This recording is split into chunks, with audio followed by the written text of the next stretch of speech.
कि हम जिस गुरुजी से मंत्र ले रहे हैं वो गुरुजी हमारा दुख मिटा देगा। हम जिस गुरुजी की कथा सुन रहे हैं वो गुरुजी हमारा दुख मिटा देगा। हम जिस गुरुजी के प्रवचन में पहुंच गए तो गुरुजी हमारा दुख मिटा देगा। या हम किसी गुरुजी के सत्संग में पहुंच गए तो गुरुजी हमारा दुख मिटा देगा। या हम किसी गुरुजी के पास हमारे पत्रिका आदि के लेकर पहुंच गए तो वो गुरुजी हमारा दुख मिटा देगा। हम किसी गुरुजी के पास पहुंच गए तो गुरुजी हमारा कष्ट मिटा देगा। कष्ट गुरु नहीं मिटाता, कष्ट मिटाने वाला आपका कर्म होता है।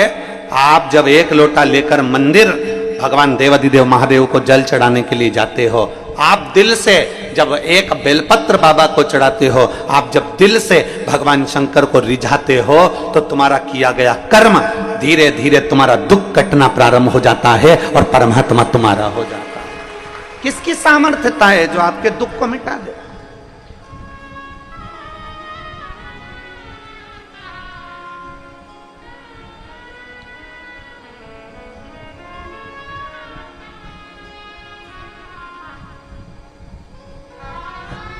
रामकृष्ण परमहंस जी को, स्वामी विवेकानंद जी के गुरु को बहुत बड़ी बीमारी हो गई थी, कैंसर जैसा रोग हो गया था। कैंसर जैसा रोग। नरेंद्र ने कहा, स्वामी विवेकानंद जी बोले, ए गुरुदेव, आपको इतनी बड़ी बीमारी हो गई, इतना बड़ा रोग हो गया है, मां शारदा, मां दुर्गा आपके कहने पर आपसे बात करने के लिए आती है, तो गुरुदेव आप मां शारदा से क्यों नहीं कहते कि मेरा ये रोग समाप्त कर दे?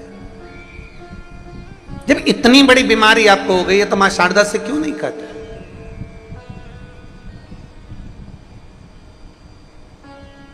भारत की भूमि के ऐसे संत रामकृष्ण परमहंस जी थे, भारत की भूमि के ऐसे संत चैतन्य महाप्रभु जी थे, भारत की भूमि के ऐसे संत श्रीमद् वल्लभाचार्य जी थे, भारत की भूमि के ऐसे संत श्री रामानुजाचार्य जी थे, भारत की भूमि के ऐसे संत श्री निम्बार्काचार्य जी थे, भारत की भूमि के ऐसे संत तुकाराम जी थे, भारत की भूमि के ऐसे संत श्री रविदास जी थे, भारत की भूमि के ऐसे संत श्री कबीरदास जी थे, जिनके सामने परमात्मा आकर खड़ा हो जाता था और कभी उन्होंने इस बात का ढिंडोरा नहीं पीटा कि मेरी भगवान से बात होती है और भगवान मेरा कहना मानते।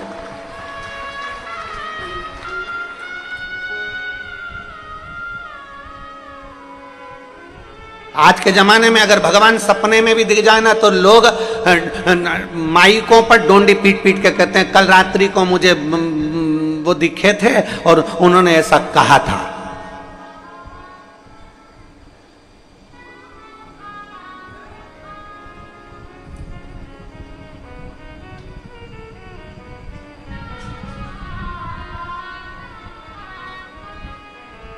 आज के समय में अगर जरा सा भी भगवान का दीदार हो जाए तो लोग डोंडी पीट कर कहते हैं कि मुझे सपने में। और आप लोग खुद अपना व्हाट्सएप चलाते हो, कई बार व्हाट्सएप पे आपने एक पत्र पढ़ा होगा कि वहां के महाराज को सपने में 2 सांप दिखे, उन्होंने ऐसा किया वैसा किया, फिर कहा कि ये मैसेज को 5 जनी को भेज, नहीं तो तेरा बुरा कर दूंगा। बोलो बोलो, सही है कि गलत है? अरे बोलो तो जम के, सही है।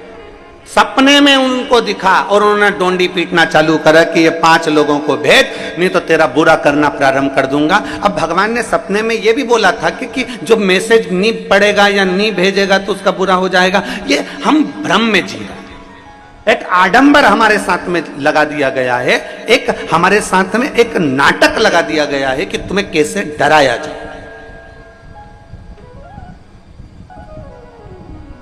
आज तक इस व्यासपीठ ने आज तक ये नहीं कहा कि तुम मंदिर नहीं जाओगे तो नरक पड़ जाओगे, कथा नहीं सुनोगे तो नरक पड़ जाओगे। इस व्यासपीठ ने आज तक नहीं कहा ये कि नरक चले जाओगे अगर कथा नहीं सुनोगे, या मंदिर नहीं जाओगे तो नरक चले जाओगे। ये व्यासपीठ आज तक नहीं बोली, ये व्यासपीठ कभी वर्णन नहीं करी।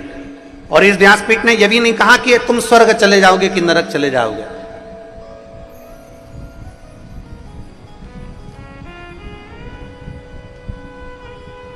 क्योंकि जिंदा व्यक्ति वहां तक जाता नहीं है और मरने के बाद कोई बताने आता नहीं है।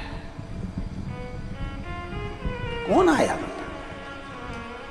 जिंदा व्यक्ति वहां तक जाता नहीं है और मरने के बाद कोई बताने आता नहीं है कि मुझे एसी का रूम मिला कि डनलप का गद्दा मिला, मुझे कैसा भवन मिला, कैसा भोजन मिला, चांदी की थाली में भोजन मिला, कि बहुत सारी अप्सराएं मुझे पंखा झेल रही थी, कि मुझे बहुत सुंदर रथ में बिठाया गया, सिंहासन पर बिठाया गया, मुझे बहुत सारा भोजन कराया गया। ये कोई बताने के लिए संसार में नहीं आया। वापिस आकर किसी ने नहीं बताया कि मैं नरक में मैंने ये देखा, कि स्वर्ग में मैंने ये देखा, कोई बताने वाला नहीं था।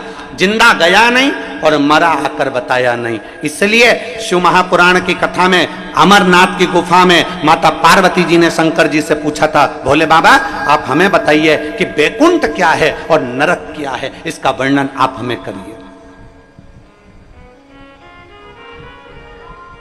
अमरनाथ जी की गुफा में माता पार्वती जी भगवान शिव से कहती हैं कि आप हमें बताओ नरक और स्वर्ग का भान क्या है। शंकर भगवान ने एक शब्द में, क्योंकि शंकर अड़भंगे हैं, शिव आडंबर नहीं जानते, शिव दिखावा नहीं जानते, उन्होंने एक शब्द में सारी बात को समाप्त कर दिया। पार्वती जी कहती हैं आप हमें बताओ स्वर्ग और नरक का भेद क्या है। शंकर भगवान ने कहा, पार्वती संसार में रह रहे हो, घर में रह रहे हो, परिवार में रह रहे हो, भर पेट अगर भोजन कर रहे हो, अच्छे कपड़े पहन रहे हो, अच्छे मकान में रह रहे हो, सब घर के लोग तुम्हारा कहना मान रहे हैं, तुम्हारी इज्जत तुम्हारे घर में है, और तुम्हारे मांग में सिंदूर, हाथ में चुड़ला, पांव बिछोड़ी, और बड़े प्रेम से आनंद के साथ आप अपनी जिंदगी जी रहे हो। आप बुजुर्ग भी हो गए तो घर के पोता पोती आपका सम्मान कर रहे हैं, घर के लोग आपका आदर कर रहे हैं। सुनो पार्वती, घर में भरपेट भोजन कर रहे हो, अच्छे से सो रहे हो, भरचक नींद हो रही है, अच्छी जिंदगी जी रहे हो, तो ये समझ लेना कि तुम स्वर्ग में निवास कर रहे हो, यही स्वर्ग पृथ्वी पर है। और सुनो पार्वती, नरक का भान भी मैं तुम्हें करा देता हूं। नरक किसको कहा जाता है? जिस घर में 4 लोग रह रहे हैं, जिस घर में 8 लोग रह रहे हैं और दिन भर क्लेश की जिंदगी जी रहे हैं, दिन भर विवादों में घिरे हुए हैं, दिन भर क्लेश में घिरे हुए हैं, जरा जरा सी बात में जहां क्लेश उत्पन्न हो जाता है, समझ लेना पार्वती कि नरक में क्या दुख देखोगे, वो दुख तुम्हें संसार सागर में नजर आता है। इसलिए पार्वती, स्वर्ग भी यही है और नरक भी यही। अरे मत बुरे कर्म कर बंदे, वरना पछताएगा, भगवान की आंखों से तू बच नहीं पाएगा, तू बच नहीं पाएगा। अरे ओ अज्ञानी मत कर नादानी, अरे ओ अज्ञानी मत करना, तेरे कर्म का फल भी तू ही पाएगा, जैसा किया तूने तेरे आगे आएगा। मत बुरे कर्म कर बंदे, वरना पछताएगा, भगवान की आंखों से तू बच नहीं पाएगा, तू बच नहीं पाएगा। तेरा स्वर्ग भी यही है और तेरा नरक भी यही है।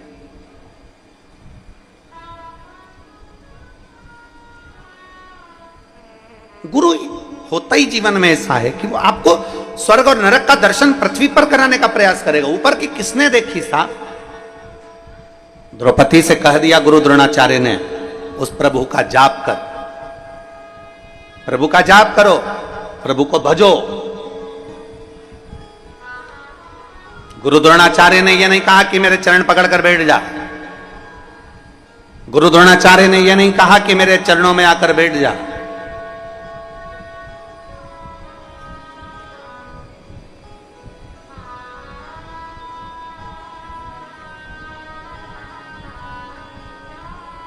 गुरु द्रोणाचार्य ने केवल एक ही बात कही,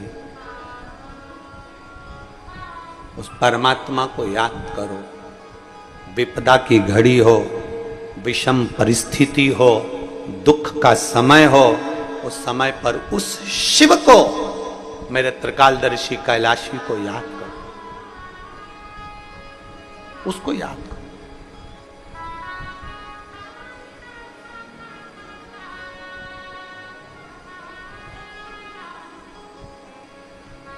और जिस दिन आपने मेरे देवाधिदेव महादेव का स्मरण कर लिया दुख के समय में, तकलीफ की घड़ी में, उस दिन शिव आपके सम्मुख में होगा, शंकर आपके पास में, शिव।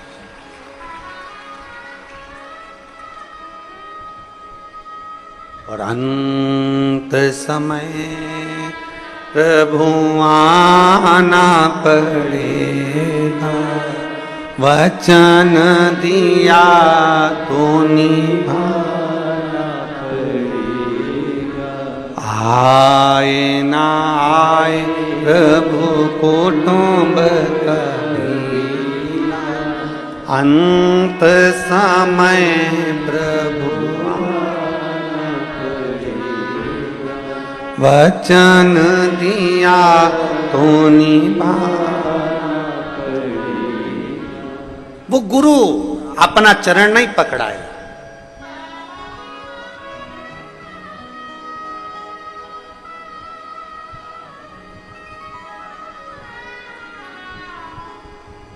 उस गुरु ने अपना चरण नहीं पकड़ाया, गुरु द्रोणाचार्य ने पकड़ाया तो गुरु मंत्र पकड़ाया, पकड़ाया तो गुरु का द्वार पकड़ा। भजन करो, भगवान का स्मरण करो। स्वयं स्वामी विवेकानंद जी रामकृष्ण परमहंस से कहते हैं, अपने गुरु जी से कहते हैं, गुरु जी शारदा माँ तुम्हारी सुनती है, जगत जननी जगदम्बा अम्बा माँ काल रात्रि माँ दुर्गा भवानी तुम्हारी सुनती है। आप अपने शरीर में कैंसर जैसा रोग हो गया है, आप माँ को बोलते क्यों नहीं हो? आप माँ जगत जननी से कहते क्यों नहीं हो?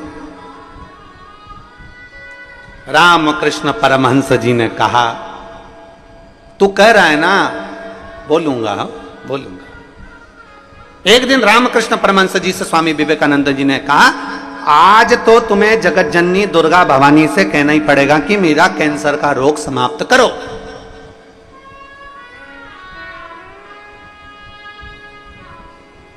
कमरे में बंद कर दिया रामकृष्ण परमहंस जी ने दरवाजा, बैठ गए। स्वामी विवेकानंद बाहर बैठे हुए थे, उनको लगा आज मेरे गुरुजी बोलेंगे मां से। मां शारदा सामने प्रकट हो गई। जगत जननी दुर्गा भवानी ने रामकृष्ण परमहंस से पूछा, बेटा ए बाबू,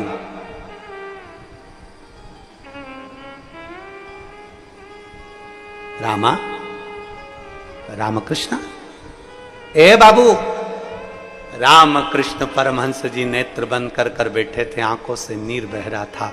स्वामी विवेकानंद बाहर बैठे हुए इंतजार कर रहे हैं, आज मेरे गुरु की बीमारी ठीक हो जाएगी। आंख से आंसू बह रहे रामकृष्ण परमहंस के, और मां जगत जननी ने पूछा, बाबू तू रो रहा है? बाबू तेरी आंख में चले? राम, ए रामकृष्ण, ए बाबू, तेरी ये शारदा ने, तेरी ये मां ने आज तक तेरी आंख में आंसू नहीं देखे हैं, आज तू रो रहा है?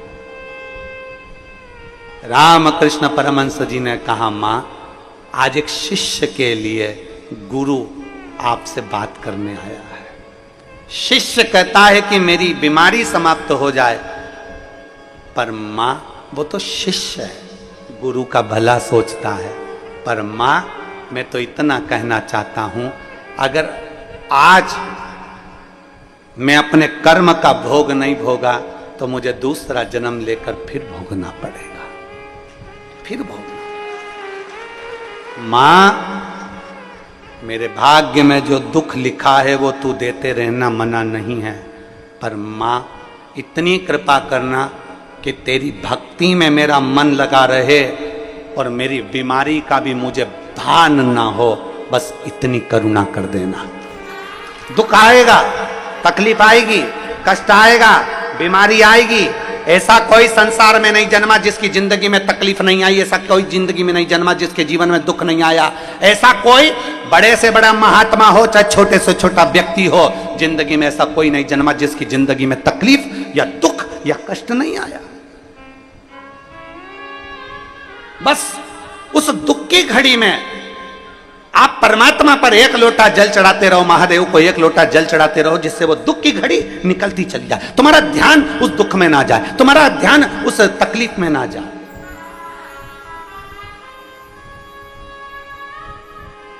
एक पत्र आया है, उस पत्र में एक माँ ने लिखा कि मेरी बेटी कि आंख के नीचे एक छोटी सी सफेद लाइन हो गई। बेटी का जीवन, लड़की का जीवन, मेरी बेटी के आंख के नीचे सफेद लाइन हो गई। सफेद लाइन जब आंख के नीचे रही तो धीरे धीरे धीरे धीरे वो सफेद सफेद सफेद करते करते पूरा चेहरा उसका सफेद होने लगा। बीमारी फैल गई। उसने पत्र में लिखा, जरा देखिएगा।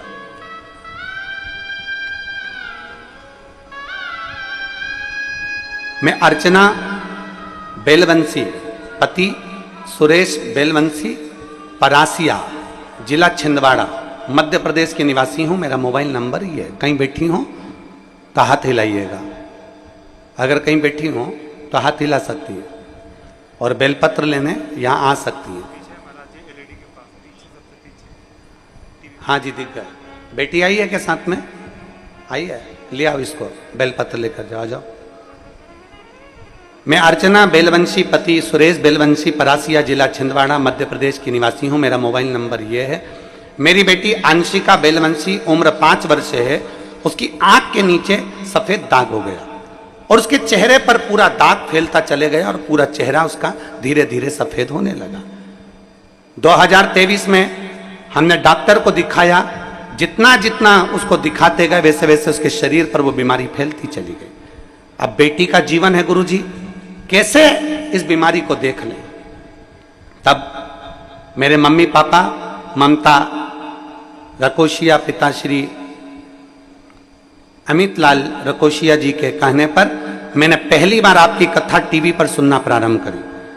आपको आज तक मैंने टीवी पर कथा नहीं सुनी थी, आज तक आपको देखा नहीं था, आज तक आपसे बात नहीं हुई।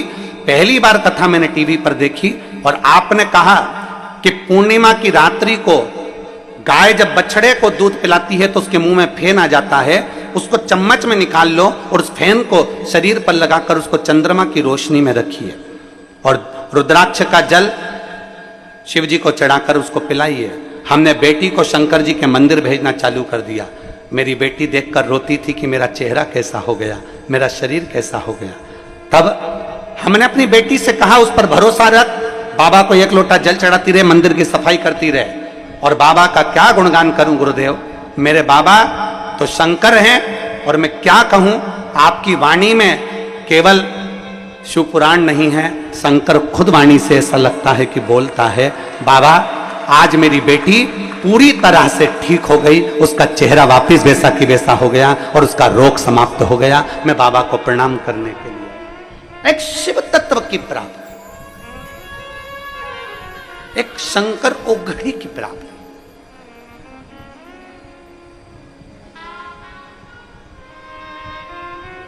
हम जब शिव को अपना मान लेते हैं और शंकर को अपना जान लेते हैं, हम जब शिव को अपना मान लिया, शंकर को जब हमने अपना जान लिया, वो एक लाइन आप और हम हमेशा गुनगुनाते रहते हैं।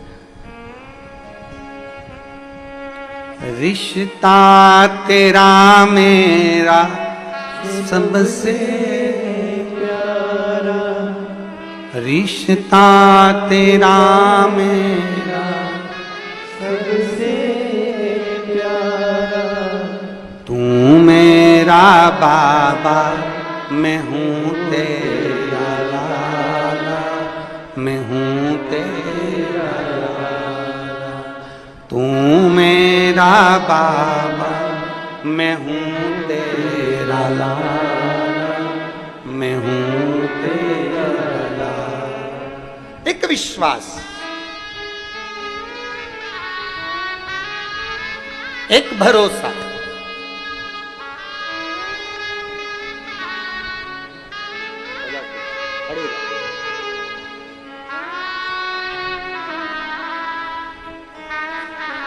यही बेटी है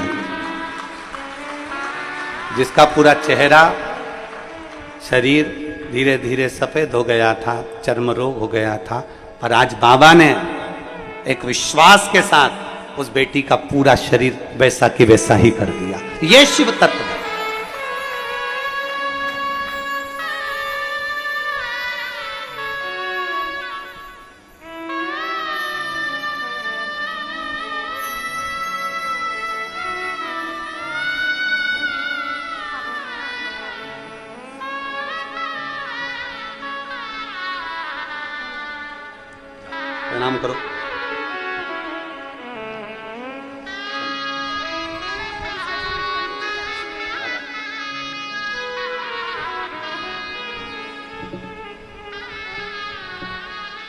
एक संबंध हम परमात्मा से जोड़े, एक रिश्ता हम भगवान से जोड़े। हमें इंसान से रिश्ता नहीं जोड़ना है।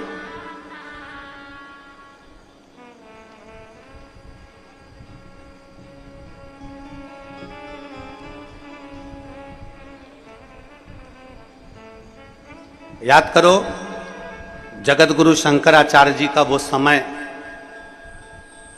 14 वर्ष की आयु में जगत गुरु शंकराचार्य जी जब पूरे विश्व में शिव का डंका बजा रहे थे, पूरे विश्व में जगत गुरु शंकराचार्य जी जब शंकर की पूजन का, शिव की स्तुति का, शंकर की आराधना का डंका बजा रहे थे, तब कई लोग जगत गुरु शंकराचार्य जी के चरण को पकड़ रहे थे। तो जगत गुरु शंकराचार्य जी ने कहा, मुझे क्यों पकड़ते हो, मैं तो आज हूं कल नहीं, मेरा मानव का शरीर है, आज रहेगा कल नहीं। अगर तुम्हें पकड़ना है तो शंकर के शिवलिंग को पकड़ लो, शिव की स्तुति को पकड़ लो। आज शरीर है कल नहीं। 14 वर्ष के जगत गुरु शंकराचार्य जी अपनी वाणी में कहते हैं, मुझे नहीं पकड़ना, पकड़ना महादेव को। मुझे नहीं पकड़ना, पकड़ना शंकर को। मुझे नहीं पकड़ना, शंकर पकड़ना है शिव को। मुझे नहीं पकड़ना, पकड़ना है शंकर के दरवाजे को।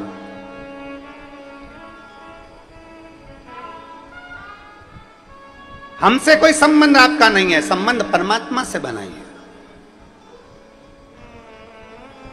एक असली गुरु जो होता है ना, एक सही गुरु जो होता है ना, वो आपको यही मार्ग बताएगा। हमारे पास में नहीं, हमारे चरण पकड़ना नहीं, पकड़ना तो मेरे देव अधिदेव महादेव के चरण पकड़ना। जब दुख की घड़ी आएगी तो वो परमात्मा तुम्हारा साथ देगा। और अंत समय प्रभु वचन दिया तो निभाना पड़ेगा। आए ना आए प्रभु कुटुंब कबीरा, अंत समय प्रभु आना पड़ेगा। वचन दिया तो निभाना पड़ेगा, अंत समय प्रभु आना पड़ेगा। एक शिव पर भरोसा करिए, एक ओगड़ी पर भरोसा करिए। मां शारदा कर रही है, मां जगतजननी दुर्गा भवानी कर रही है, मां आद्य शक्ति कर रही है। रामा तेरी आंख में चले, ए बाबू क्यों रो रहा है, क्यों रो रहा है? रामकृष्ण परमहंस जी कहते हैं, मां बस एक आस लिए बैठा हूं, एक आस। क्या आस है तेरी, बोल। रामकृष्ण परमहंस जी कहते हैं, ये जो रोग मिला है ना, बस तुम्हारी भक्ति में इतना डूबा रहूं कि ये रोग मुझे मालूम ना पड़े। शिव जी के मंदिर में जब एक लोटा जल चढ़ाने जाओ, शंकर जी से अपने मन की बात कहते समय ये जरूर कहना कि अगर दुख की घड़ी आए तो परमात्मा इतनी कृपा जरूर करना कि वो दुख मुझे याद ना आए। तेरी भक्ति में इतना रमा रहूं मैं, तेरे भजन में इतना रमा रहूं।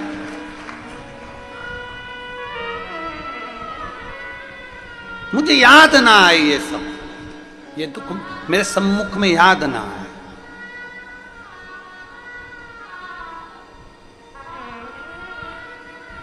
आप में से कोई लोग नाव में कभी बैठे हैं क्या? जो लोग बैठे हैं जरा हाथ उठाओ। नाव में कभी बैठे हो तो ठीक है, रख लो रख लो, बहुत जोरदार।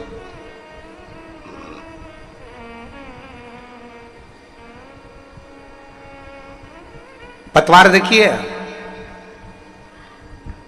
नाव खेने वाली, अरे बोलो तो जम के, देखिए कितनी होती है?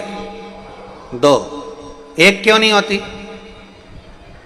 अगर एक पतवार से नाव को खेओगे, नाव पार उतर जाएगी क्या? वहीं की वहीं गोल गोल गोल गोल घूमती रहेगी, पार नहीं उतरेगी।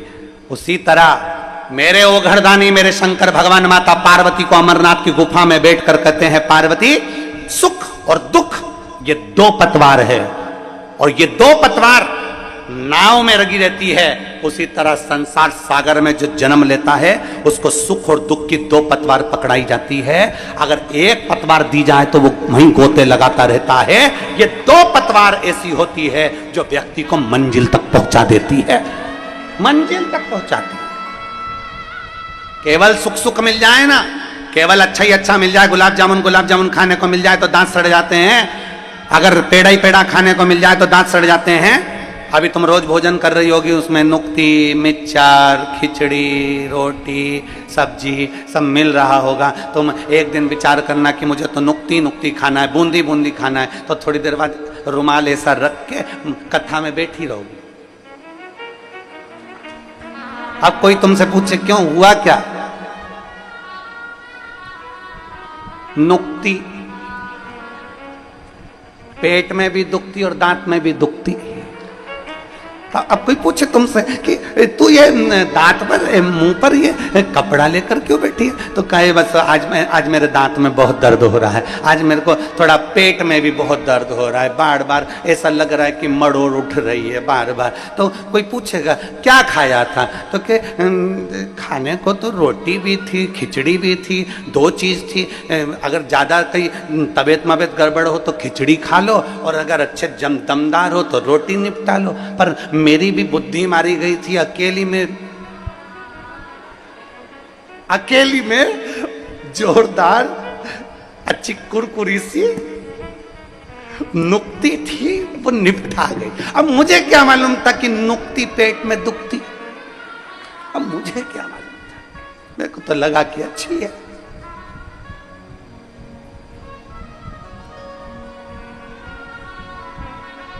अब मैं तो खा गई। अब मुंह पे रुमाल रखकर बैठे हो, दांत में तकलीफ। अर्थात शिव महापुराण की कथा कहती है, मेरे भोलेनाथ, मेरे ओघड़दानी अमरनाथ जी की गुफा में कहते हैं बैठकर, पार्वती सुन, दो पतवार से नाव पार होती है, उसी तरह दुख के साथ सुख है और सुख के साथ दुख है। एक पहले चलती, फिर दूसरी चलती, फिर एक चलती, फिर दूसरी चलती। सुख आएगा, दुख आएगा, सुख आएगा, दुख आएगा, सुख आएगा, दुख आएगा, और अंत में मंजिल तक पहुंच जाओगे। बस तुम्हारी नैया पार, भटकना नहीं है।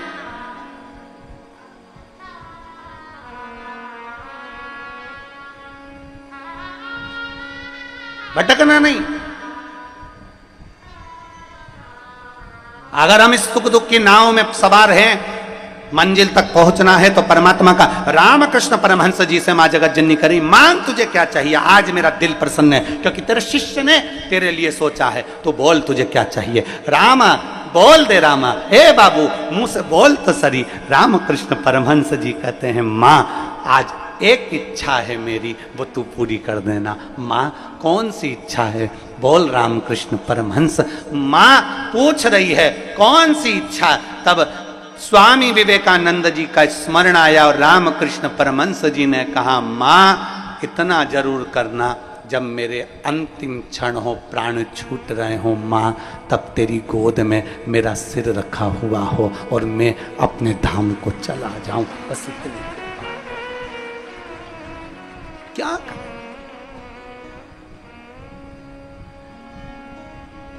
आया है सो जाएगा राजा रंग फकीर, जो आया वो जाना है।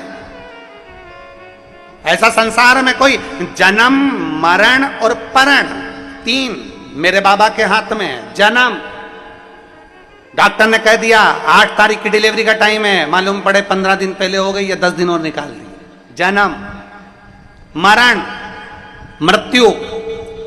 किसी ने पत्रिका देखकर कहा था बहुत लंबी उम्र है, मालूम पड़ा अटैक आया, निपट गए। डॉक्टर ने कहा था अंतिम सांस चल रही है, घर ले जाओ, मालूम पड़े 1 साल तक पलंग पे पड़े पड़े निकाल दिए, मरे ही नहीं।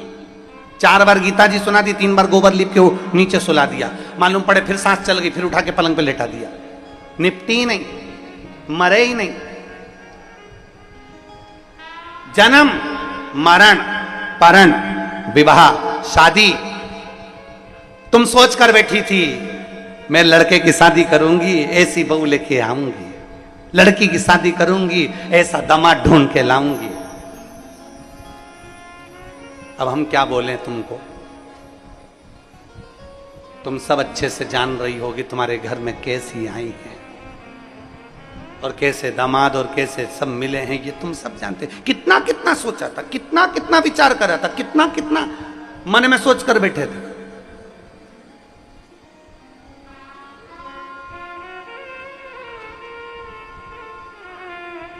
पूर्ण करने वाला देवाधिदेव महादेव, जन्म मरण और परण तीन मेरे महादेव के हाथ में है। कब जन्म होना है, कब मृत्यु होना है, कब शादी होना है, ये महादेव जानते हैं। तुम कितना ही विचार कर लो, यहाँ जाऊंगी ये पूजन करा दूंगी, वहां जाऊंगी वो पूजन करा दूंगी, जल्दी से ब्याह हो जाएगा, ऐसा कर दूंगी वो ब्याह हो जाएगा, ऐसा कर लेंगे तो वो ब्याह हो जाएगा। सारी दुनिया का काम कर लिया, सब कुछ कर कर देख लिया, तब आखिरी में एक काम कर कर देखो, मेरे देवाधिदेव महादेव को एक लोटा जल चढ़ाकर अशोक सुंदरी का स्पर्श कर कर देखो, बाबा विवाह भी करा। एक पत्र है,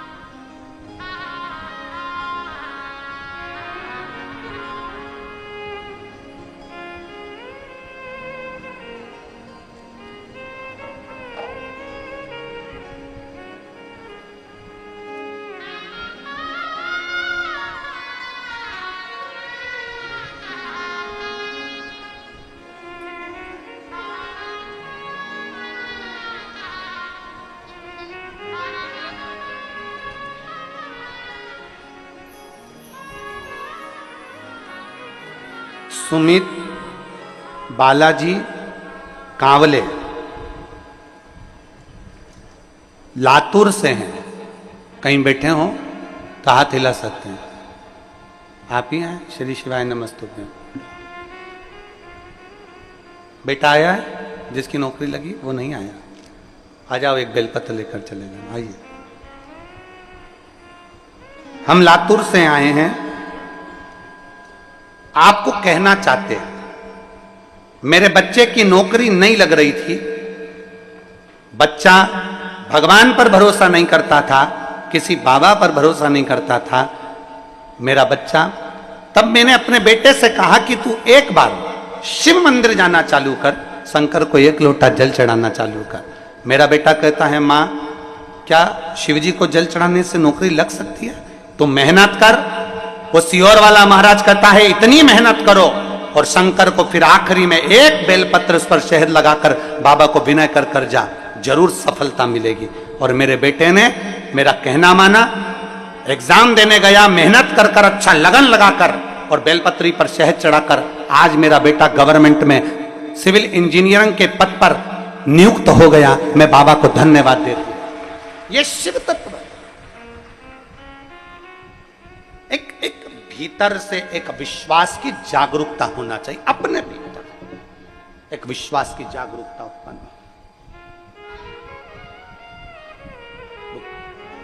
कहते हैं ना,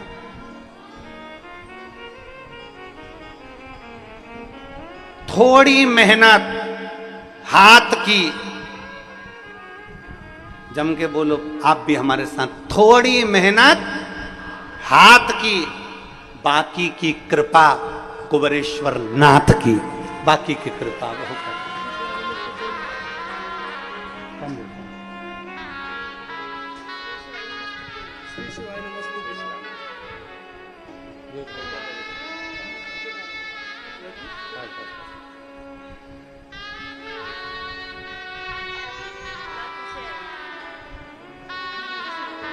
बधाई आपको।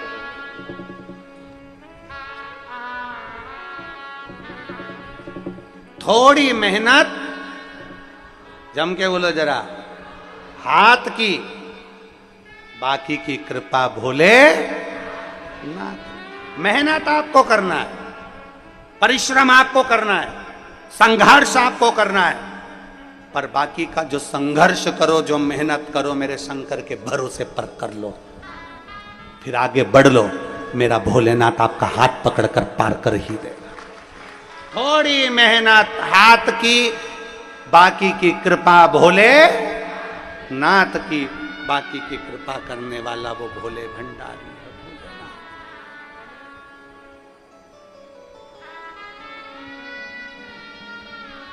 वो कृपा करता, वो दया करता, उसकी करुणा, उसकी कृपा कभी खाली नहीं जाती।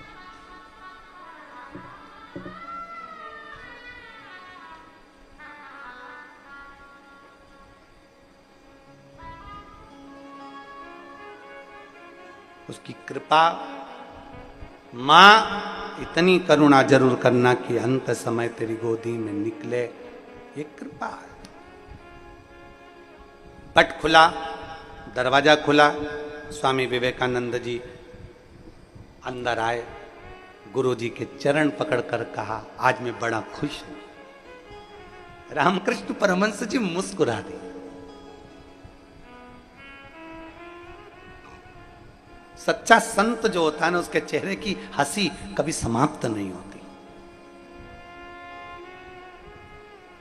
सच्चे संत के चेहरे की हंसी कभी समाप्त नहीं होती। सच्चा जो संत होता है उसके चेहरे पर कभी क्रोध नहीं आता। सच्चा जो संत होता है उसके भीतर कभी अहंकार नहीं आता, अभिमत्ता से परे होता है। रामकृष्ण परमहंस जी मां दुर्गा से, आद्य शक्ति मां काली से, शारदा भवानी से बात करते थे, पर कभी रामकृष्ण परमहंस जी के चेहरे पर कभी भी अहंकार, क्रोध, कभी भी उनके चेहरे पर, मां स्वयं कह रही है शारदा भवानी कि आज मैंने तेरे चेहरे पर अश्रु देखे, तू तो मुस्कुराने वाला था, तू तो हंसने वाला, तू मुस्कुराने वाला, और जगत को तू प्रेरणा देने वाला कि हंसते रहो जिंदगी में। और तू आज रो रहा है, मां शारदा खुद कह रही है।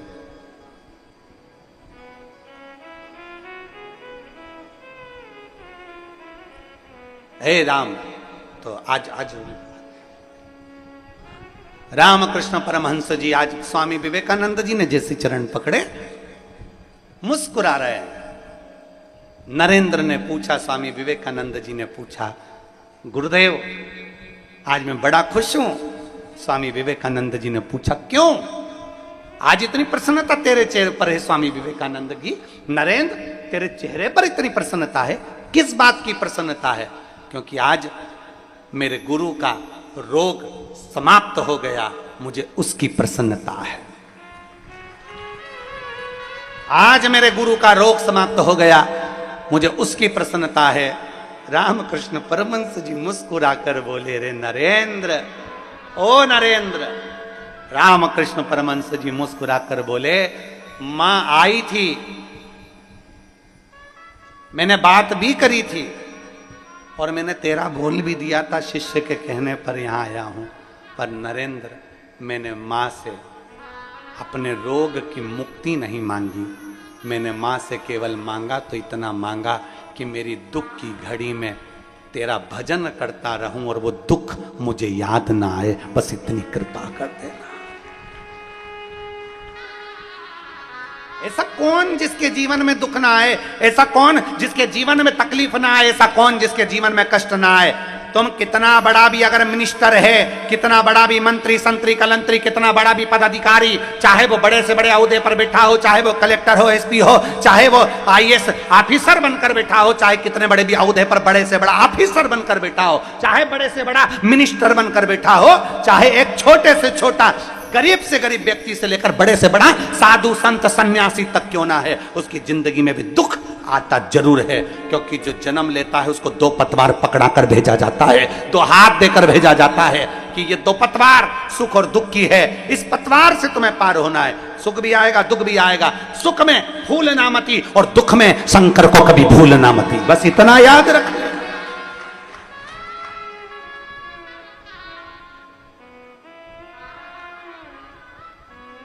सुख में भूलना नहीं और दुख आए तो मेरे महादेव को भूलना नहीं।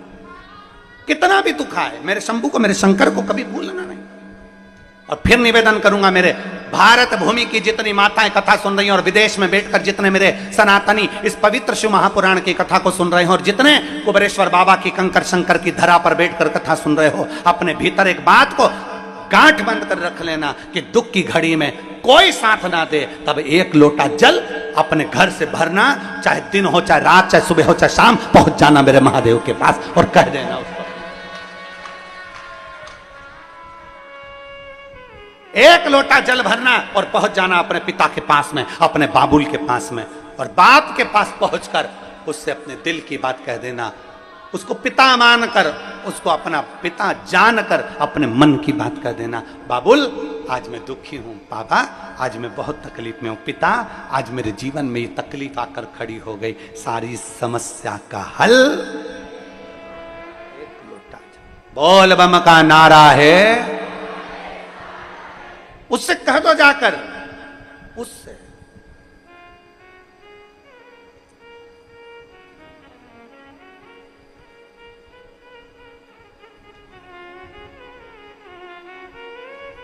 और जब कहोगे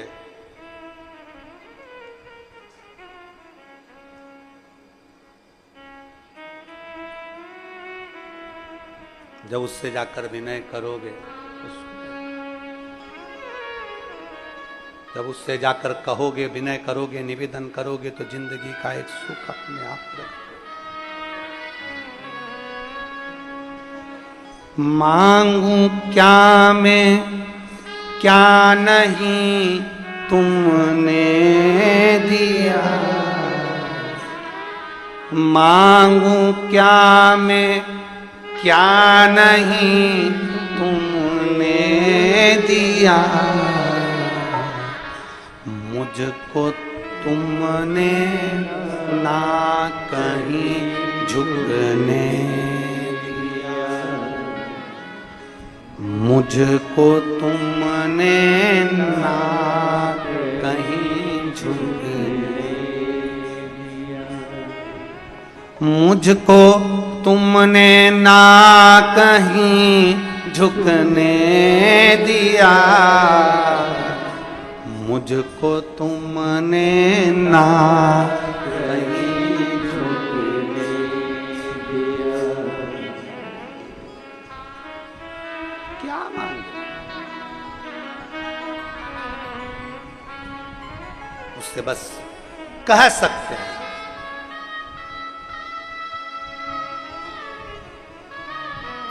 जब से मेरे सर पे तेरा हाथ है, जब से मेरे सर पे तेरा हाथ है, ठोकरों में भी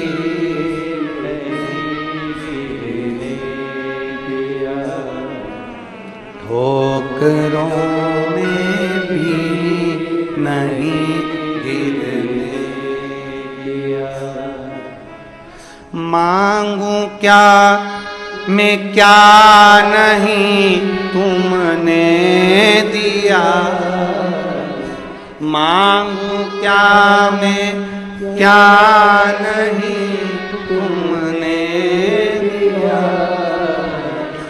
मुझको तुमने ना कहीं झुकने दिया, मुझको तुमने ना कहीं झुकने।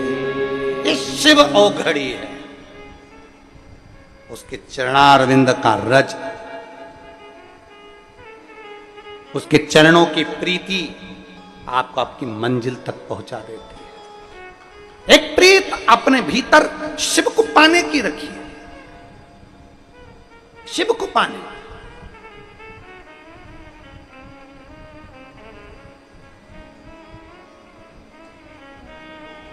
आपने कई बार देखा होगा, हमने अपनी व्यासपीठ से भी कई बार कहा, और कोई अगर मिलने भी आता है तो हम अपना चरण कभी माताओं से छूने नहीं देते, क्योंकि हम उनको कहते हैं कि तुम हमारी जीजी हो और हम तुम्हारे भाई हैं, और भाई के पैर बहन पड़े ये कहां की रीति है। हम तुम्हारे चरण पड़े पर निवेदन है कि मेरी जीजियां कभी हमारे चरण ना पड़े। जीजियां तो अपना हाथ ऊंचा रखकर अपने भाई को केवल आशीर्वाद देती रहे।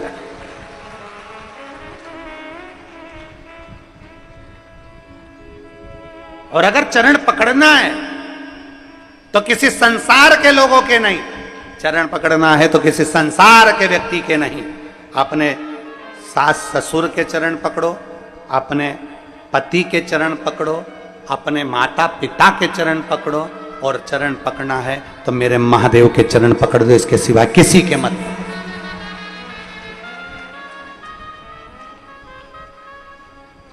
चरण उसके छूना चाहिए जिसका आचरण अच्छा हो, जिसके अंदर आचरण ठीक ना हो, अहंकार, क्रोध, आसक्ति, लोभ, वासना, तृष्णा सब भरी हुई है, और उसके हम चरण छुए थे। कहां चरण? जिसका आचरण अच्छा है उसके चरण पकड़े जाते हैं, जिसका आचरण ही ठीक नहीं, कहीं अहम, कहीं क्रोध, कहीं आसक्ति, कहीं वासना, कहीं तृष्णा, कहीं लोभ, सब भरा पड़ा हुआ है, और उसमें चरण पकड़े जाएं तो वो श्रेष्ठता नहीं। आचरण ठीक है तो चरण पकड़ लो, और आचरण अगर किसी संसार के व्यक्ति का, हम एक बार बहुत बहुत धन्यवाद दिए। आपने भी कई बार कथाओं के माध्यम से सुना होगा कि कोरोना महामारी में, कोरोना काल में जब घर के बच्चे अपने माँ बाप का अंतिम संस्कार करने के लिए नहीं आए, तब कोरोना महामारी में हॉस्पिटल में काम करने वाले वो कर्मचारी, हॉस्पिटल में पोछा लगाने वाले, झाड़ू लगाने वाले, जिनको लोग छूना पसंद नहीं करें, जिनको लोग कहें कि ये तो ऐसे, ये तो वैसे, उन व्यक्तियों ने, जिन्होंने हॉस्पिटल में एक साधारण सा अपना ये नहीं देखा कि मुझे कोरोना हो जाएगा, उन्होंने ये नहीं देखा कि मुझे तकलीफ हो जाएगी, उन्होंने हॉस्पिटल में दवाई भी दी, गोली भी दी, तुम्हारा ट्रीटमेंट भी करा, तुम्हें छुआ भी, और आखिरी में जिनके बच्चे अंतिम संस्कार करने नहीं आए उनको ले जाकर अंतिम संस्कार भी करा। ये उनके आचरण अच्छे थे, उनके चरण छूने के लायक।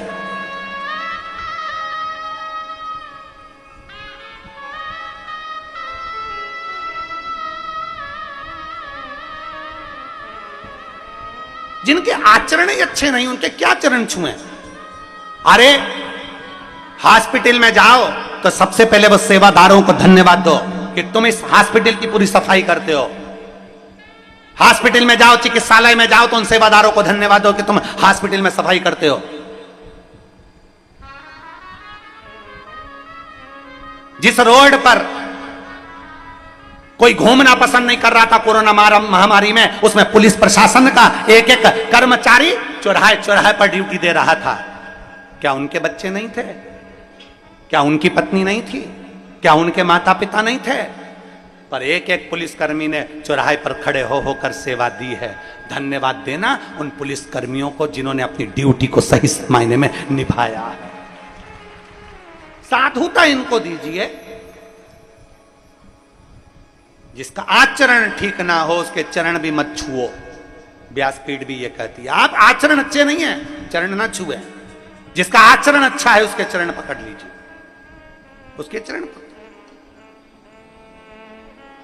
अपने अंदर अहंकार इतना भर लिया, अपने अंदर क्रोध भर लिया, अपने अंदर आसक्ति भर ली, अपने अंदर तृष्णा भर ली। एक बच्चा अपने दादाजी से पूछा, दादाजी ओ दादाजी। दादाजी बोले, हाँ रे बोल बोल क्या है रे? तो दादाजी से कहा, दादाजी पापा जब भी ड्यूटी पर से आते हैं तुम अपना लेक्चर देना चालू कर देते। पापा ड्यूटी पर से आए और तुमने अपना लेक्चर देना चालू कर। दादाजी ने कहा, मैंने क्या लेक्चर दिया रे? अपनी बाप की वाणी बोल रहा है एक तू भी अपने बाप पर गया। तो पोता बोला, बाप पर तो जाऊंगा, उन्हीं की तो औलाद हूं। मैंने क्या बोला कि दादाजी पिताजी जब भी ड्यूटी से आते हैं तुम लेक्चर देना चालू कर देते हो। गुस्सा मत करे कर, क्रोध मत करा कर, अहंकार मत कर, क्रोध मत कर, क्रोध मत कर, क्रोध मत कर। ये बार बार तुम्हें बोलना चाहिए क्या? अपने अंदर गुस्सा नहीं रखना, अपने अंदर क्रोध नहीं रखना, अपने अंदर अहंकार नहीं रखना। तो इतने में पोता बोला, दादाजी क्या नहीं रखना है, उसमें रखने से क्या होता है?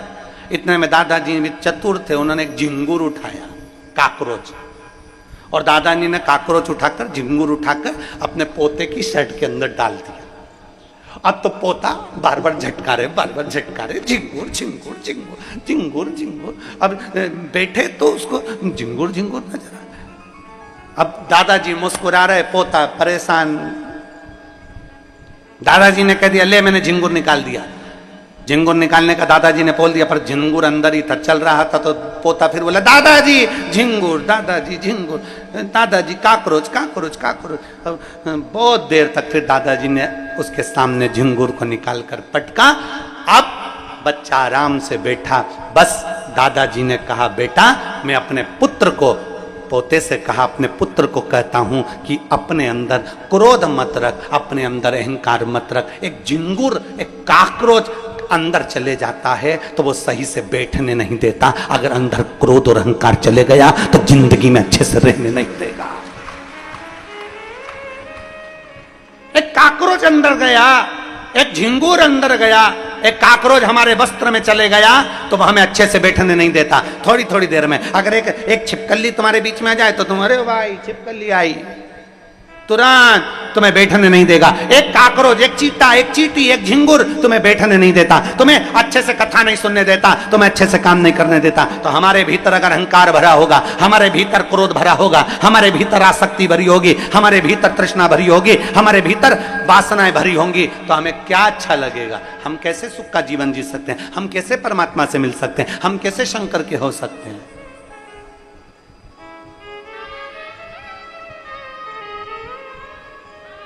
कैसे?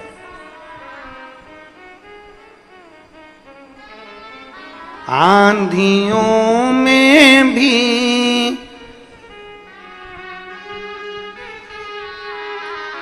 बाबा, ये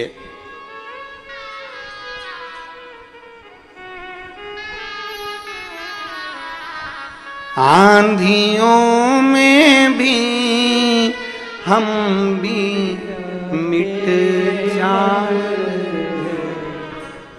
बाबा, आपकी कृपा ऐसी थी कि आपने उन आंधियों में मुझे गिरने नहीं दिया। ये तेरी कृपा है, ये तेरी करुणा है, ये तेरी दया है, तेरी दया।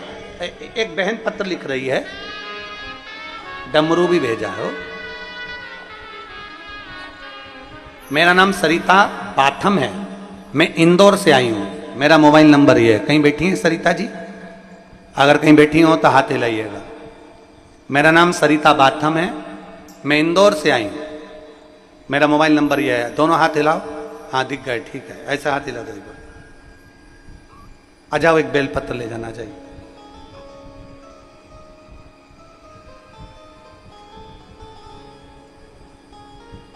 बहुत अच्छी बात लिखी है, पहली लाइन तो बहुत अच्छी लिखी। गुरुजी, आपको आपकी बहन का प्रणाम, और मेरी जीजियों का प्रणाम मेरे सर माथे पर हो।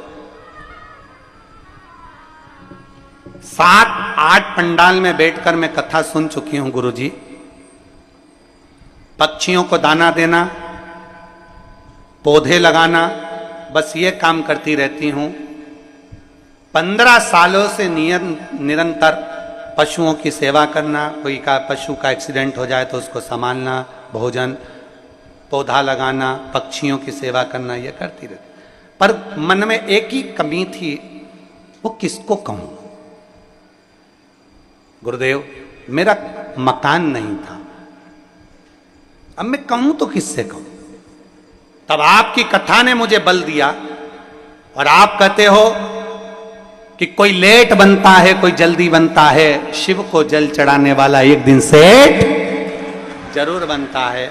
मैंने भी सोच लिया कि अब शंकर के मंदिर जाना है, जल चढ़ाना है, सेवा करना है, और बाबा की कृपा से वही सेवा में लग गई। और ऐसी कृपा मेरे बाबा ने कर दी कि मुझे अपने खुद के एक मकान में मेरे बाबा ने मुझे विराजमान कर। अब एक ही आस लगा कर बैठी हूं, आप कृपा करेंगे तो जरूर मेरी आस पूरी होगी। अब कहीं नर्मदा जी के किनारे पर आपकी एक कथा जरूर करवाना चाहती हूं, बस ऐसी कृपा हो। हम तो हमारी बहन से कहेंगे, जी जी कथा करवाने वाले पिताजी जिस दिन बेटे को आज्ञा कर देंगे तो बहन के घर पहुंच जाएंगे, उसमें क्या चिंता का विषय। कथा कराने वाला मेरा शिव। लाइन अच्छी लिखी है, आप और हम सब गुनगुनाते हैं। तेरी कृपा बिना न हिले एक भी अणु, लेते हैं श्वास तेरी कृपा से तनु। बखान क्या करूं राखों के ढेर का, चपटी भभूत में खजाना कुबेर का।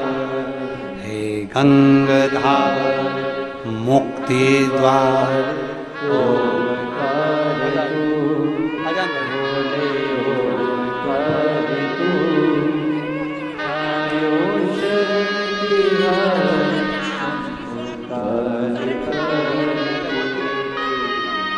बता रही हैं, मेरी पोती बोलती नहीं थी, अब बाबा की कृपा से उसकी वाणी भी चालू हो गई और श्री शिवाय नमस्तुभ्यम से बोलना प्रारंभ।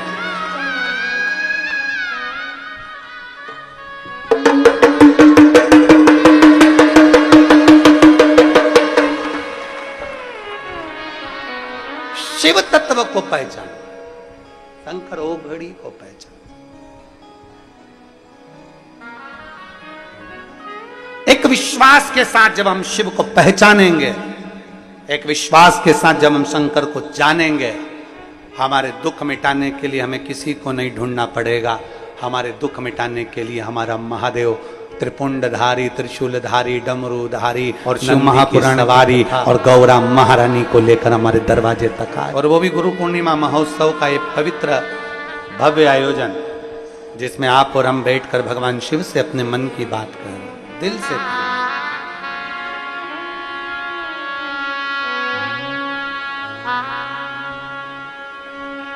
श्री शिवाय नमस्तु, श्री शिवाय नमस्तु, श्री नमस्तु, श्री शिवाय नमस्तु, श्री शिवाय नमस्तु। भोला सब दुख काटो, ओ भोला सब दुख काटो।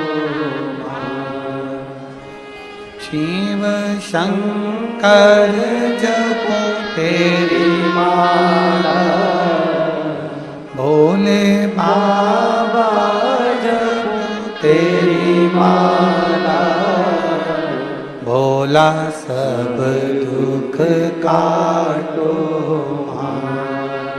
ओ भोला सब दुख काटो।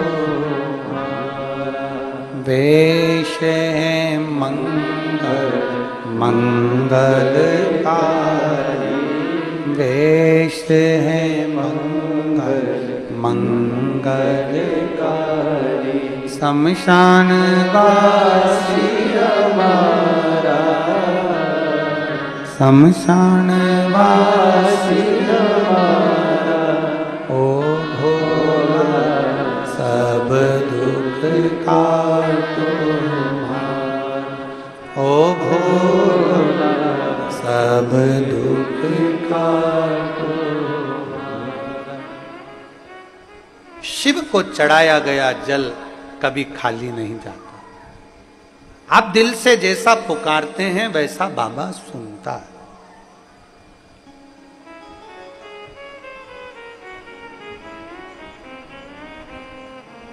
रामकृष्ण परमहंस जी ने अपने शिष्य के कहे अनुसार मां जगत जननी से कहा तो सही, बोला, पर दुख समाप्त करने का नहीं, ये कहा कि दुख में आपकी याद बनी।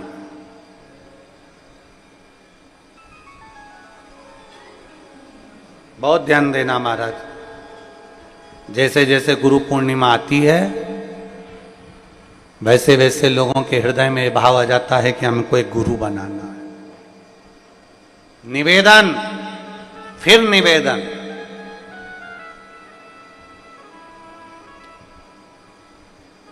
शिव से बड़ा संसार में कोई गुरु नहीं हो सकता, शंकर से बड़ा। जब एक लोटा जल चढ़ाने के लिए जाओ, ये एक लोटा जल तो अभी चढ़ेगा, सावन में कितना जम के रहा 2 लोटा जल।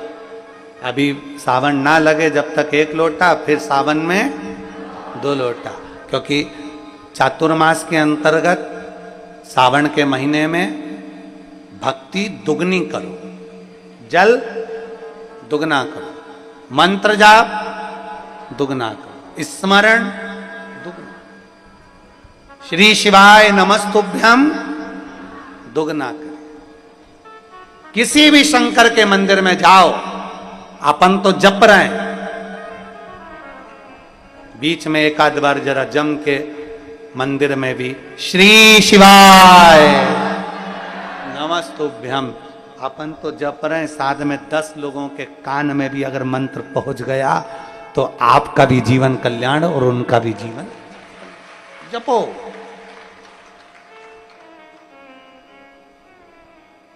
और कंकर शंकर की धरा पर आए हो, पवित्र भूमि कुबेरेश्वर धाम पर आए हो, तो एकांत में बैठकर कहीं अगर आप लोग जहां विश्राम करते हो वहां पर अपने बैठ गए और बाबा का मंत्र जाप जितना 108 बार तो प्रयास करा करो कि बोला करो। करते हो? जम के तो बोलो जरा, करते हो ना पक्का? यहाँ आए हो ना तो अपन को करना क्या है? भोजन के समय पर भोजन करना है, विश्राम के समय पर विश्राम करना है, और बाकी के समय पर बाबा का पूजन भजन कीर्तन और 1 लोटा जल और साथ में श्री शिवाय नमस्तुभ्यम जपना। अपना करना क्या है?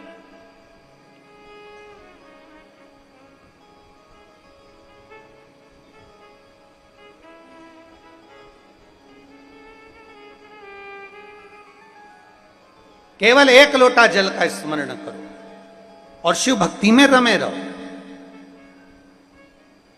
जो नहीं जान सकता भगवान की विरल भक्ति को, वो नहीं जानेगा, और जिसके हृदय में चित्त वृत्ति में भक्ति बैठ गई वो समझ गया कि शंकर की भक्ति का फल क्या, शिव भक्ति में है क्या। ब्रह्मदेव भगवान शिव को, ब्रह्मदेव भगवान शंकर को ये मानते हैं कि शिव है, पर ब्रह्मा जी ये नहीं मानते कि संपूर्ण जगत का पालन करता और संपूर्ण जगत का सृष्टि करता और संपूर्ण जगत का प्रागट्यता कराने वाला, संहार करने वाला और जगत के खाली झोलियों को भरने वाला एक ही है, और वो देव अधिदेव महा कारण करुणा करने वाला, बस केवल देने की वात्सल्यता रखता है। जो आया शिव के दरवाजे पर उसको दे देता है, जो आया। एक पत्र है,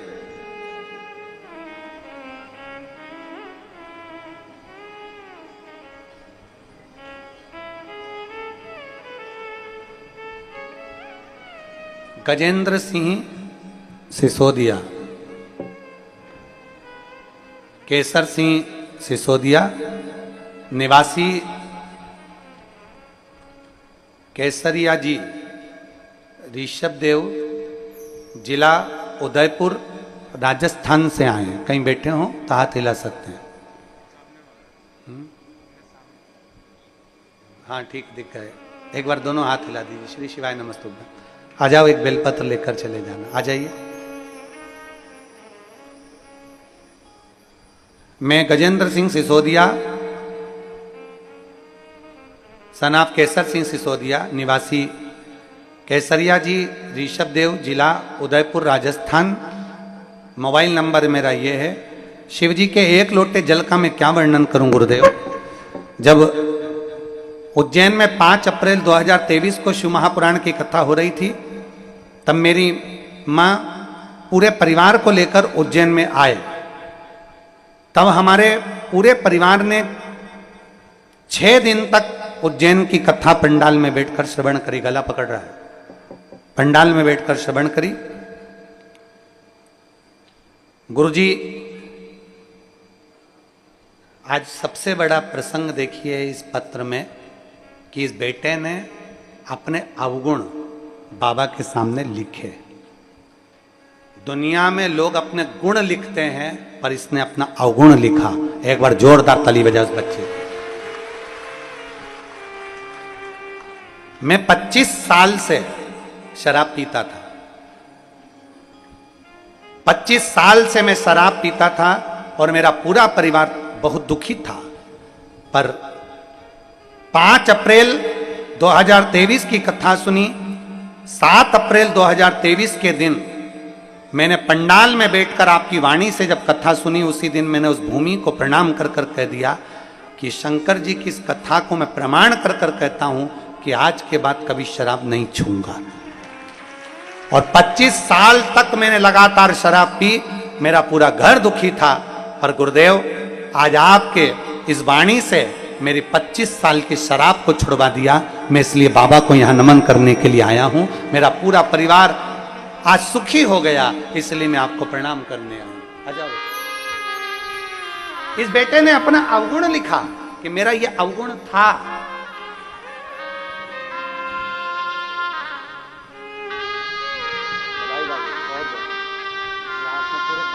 खुशी दी है, इसलिए आपको बधाई बहुत। एक बार जोरदार ताली बजाएं इस बेटे के लिए। इसने केवल शराब छोड़कर खुद का नहीं, पूरे परिवार के लिए भला किया। और एक पत्र नहीं, एक पत्र और है।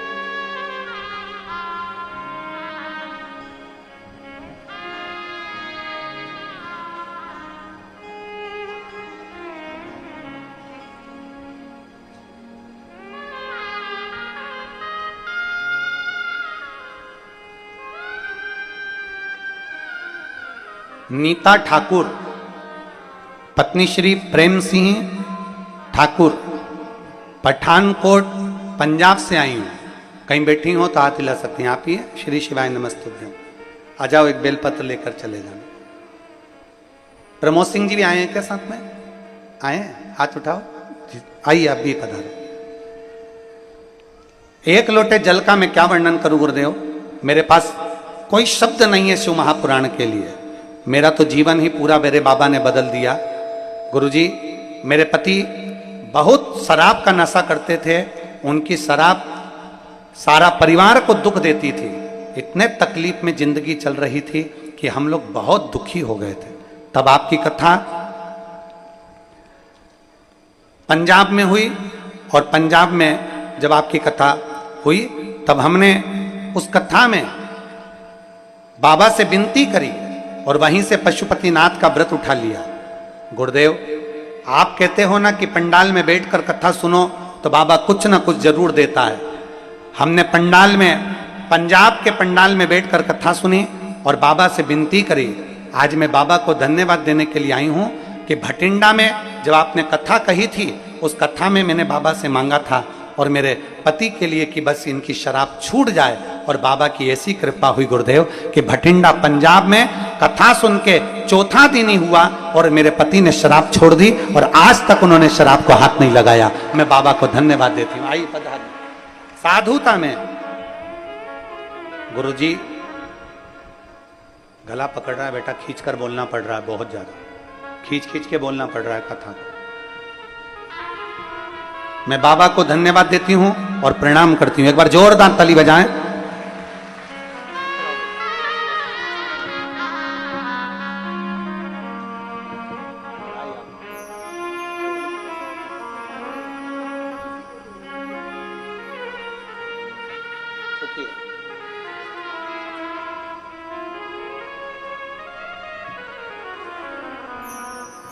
खाली ना जाता कोई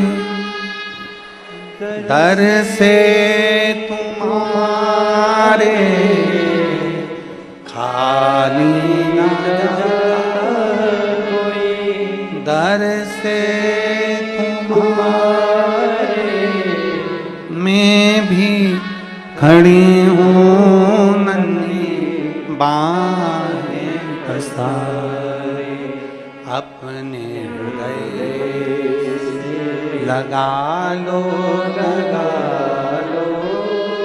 गिरा जा रहा हूँ उठा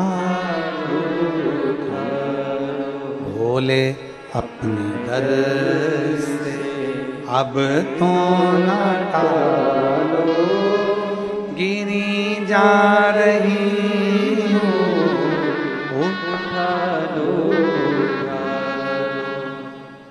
ब्रह्मा जी विश्वास नहीं कर पाए भगवान शंकर की अविरल भक्ति। ब्रह्मा जी ने भगवान विष्णु से पूछ लिया, ब्रह्मदेव ने नारायण से पूछ लिया कि तुम्हारे पिता कौन है, और नारायण ने कह भी दिया कि शिव मेरे पिता हैं, शंकर मेरे पिता हैं। ये भगवान नारायण ने कह दिया कि शिव मेरे पिता हैं, पर ब्रह्मा जी माने कैसे?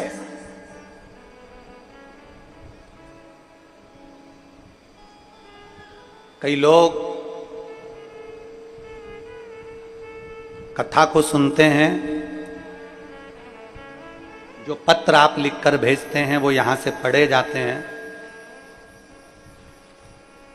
कई लोगों के मन में विश्वास जागृत नहीं हो पाता होगा कि क्या इतने इतने पत्र ढेर लग जाते हैं, क्या इतना इतना लोगों का कार्य हो जाता है।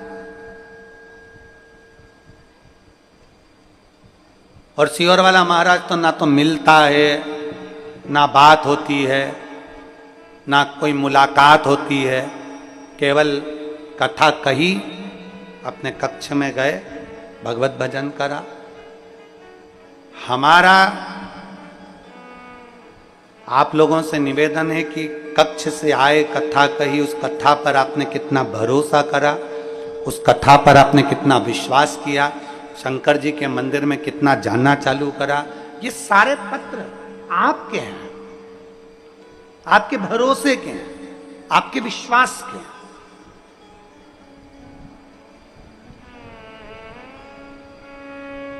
आप जितना भरोसा भगवान पर करेंगे, भगवान उतना उतना आपको अपनी ओर आकर्षित करता जाए और उतना उतना झोली भरता चले।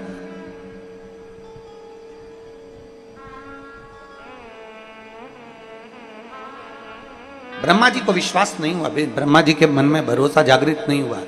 क्या भगवान नारायण के पिता क्या भगवान शंकर है? भरोसा नहीं आया तो कह दिया तुम्हारे पिता कहाँ? एक पर्वत को घुमाया, पर्वत को घुमाते घुमाते घुमाते घुमाते उसमें एक शिवलिंग की आकृति प्रकट हो गई, और एक शिवलिंग प्रकट हो गया ब्रह्मा जी और भगवान विष्णु के। उस पर्वत को घुमाने से भगवान शंकर की एक आकृति प्रकट हो गई। प्रथम शिवलिंग का निर्माण, लोग कहते हैं शिवरात्रि के दिन भगवान शंकर का मंगल विवाह हुआ। मंगल विवाह हुआ वो अपनी जगह पर है, पर भगवान शंकर के शिवलिंग का प्रागट्य भी शिवरात्रि के दिन ही हुआ।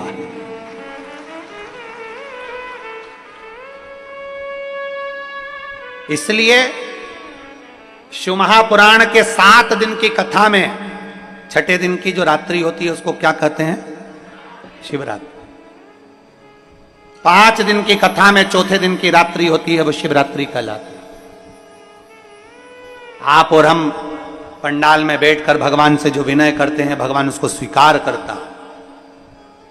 पहले के लोग जब तक शिव महापुराण की कथा सब लोगों ने नहीं सुन रखी थी, तब पहले केवल एक ही शिवरात्रि पर लोग भगवान शंकर की पूजन करते थे। कौन सी शिवरात्रि? महाशिवरात्रि। बोलो सही है कि गलत है? पहले लोग नहीं जानते थे तो केवल एक शिवरात्रि पर लोग शंकर जी की पूजन करते थे। धीरे धीरे लोगों को मालूम पड़ा कि हर महीने शिवरात्रि आती है, मासिक शिवरात्रि आती है, और सावन के महीने में एक शिवरात्रि ऐसी आती है जिस दिन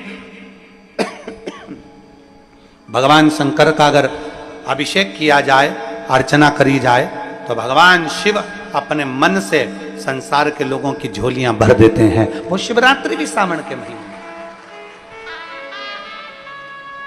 दुनिया के लोगों को धीरे धीरे धीरे धीरे मालूम पड़ा, ये गूंज कम करो।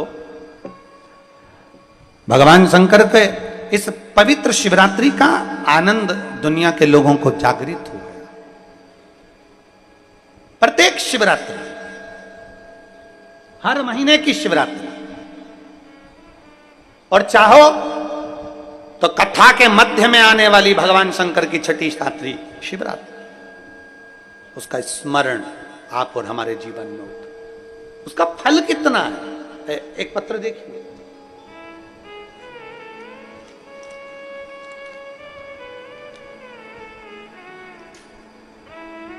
शिवम रघुवंशी, शिवम रघुवंशी कहीं बैठे हैं? बैठे हो तो हाथ हिला सकते हैं। आप ही हैं? आइए एक बेलपत्र लेकर जाए। शिवम जी भी आए हैं साथ में? शिवम आए? हाथ हिलाओ शिवम जी। हाँ आ जाओ। मैं सिवनी से, सिवनी मालवा जिला नर्मदापुरम से शिवम रघुवंशी हूं। काफी समय से कंपटीशन एग्जाम दे रहा था, पर किसी भी एग्जाम में मैं उत्तीर्ण नहीं हुआ, कहीं पर भी मेरा सिलेक्शन नहीं हुआ। तब मन बड़ा दुखी हो गया। फिर मेरी माता ने आपके मुख से सुना हुआ गन्ने के रस वाला उपाय बताया, और मेरी मम्मी ने मुझसे कहा कि सियोर वाला महाराज कहते हैं कि बहुत मेहनत कर, अभी तक जितने कंपटीशन एग्जाम में तू बैठा है उससे ज्यादा मेहनत कर कर इस एग्जाम में बैठना। और गन्ने का रस वाला प्रयोग मेरी मम्मी ने मेरे हाथों से करवाया। शिव जी के मंदिर में जल चढ़ाना प्रारंभ करा, अच्छे से पढ़ना प्रारंभ करा। फिर मैं परीक्षा हॉल में गया, एक बेलपत्र शहद लगाकर बाबा को चढ़ा कर गया, और बाबा का मैं क्या गुणगान करूं गुरुदेव। आज मेरे बाबा ने मुझे कंपटीशन एग्जाम में पास कर कर मध्य प्रदेश पुलिस में मेरी ज्वाइनिंग करवा दी। मैं बाबा को यहां धन्यवाद देने के लिए आया हूं। मेरा फोटो भी मैं लगा रहा हूं। मैं बाबा को धन्यवाद देता हूं। आज मेरा मध्य प्रदेश पुलिस में सिपाही बन गया। मैं बाबा को यहां धन्यवाद देने के लिए आया हूं, बहुत बहुत साधुवाद देने के लिए आया हूं। ये पत्र, एक बार जोरदार ताली बजाएं इस बेटे के लिए, शिवम रघुवंशी, जिसने बहुत मेहनत कर कर और शंकर भगवान पर अपना संपूर्ण भाव समर्पित कर। दुनिया के लोग बहुत हंसते हैं, बेलपत्री पर शहद लगाने से क्या होता है। उनको ये पत्र ले जाकर दिखा दो। और भी पत्र हैं, एक बार दिल से मेहनत करिए अगर आपने, और लगन से मेहनत करिए, और पूरा परिश्रम आपने करा, पूरा परिश्रम। फिर वही वाली बात आ गई, थोड़ी मेहनत हाथ की है, बाकी की कृपा, जम के तो बोलो जरा, बाकी की कृपा भोले नाथ की है।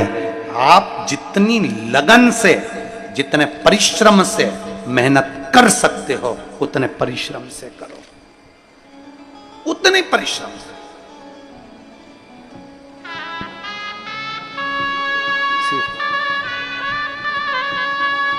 बहुत बहुत बधाई मम्मी पापा, बधाई आपको।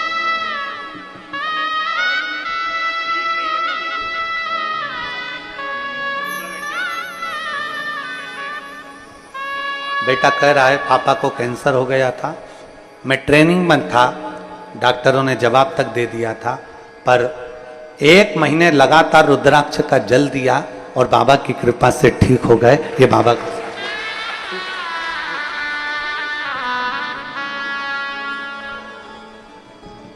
और रिश्ता मेरा सबसे,